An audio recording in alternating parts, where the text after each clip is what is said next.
Meu nome é Carla Afonso, eu fui aprovada e já convocada, já assumi os concursos da Prefeitura Municipal de Salvador e da EBSER como fisioterapeuta.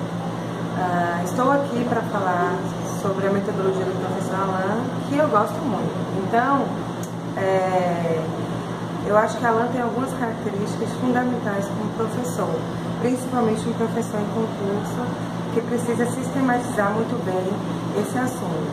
O primeiro deles é o fato dele ministrar a aula e acessar pouco o módulo, fazendo com que o aluno prenda sua atenção nele, né? E no meu caso, que gosto de escrever, eu fixo bastante o conteúdo, sem precisar desfocar a atenção de um papel para outro. O segundo ponto positivo é que ele faz assuntos, ele tem o cuidado de separar exercícios do assunto da aula daquele dia. Então, essa metodologia faz com que nós, alunos, fixemos bastante o assunto, né?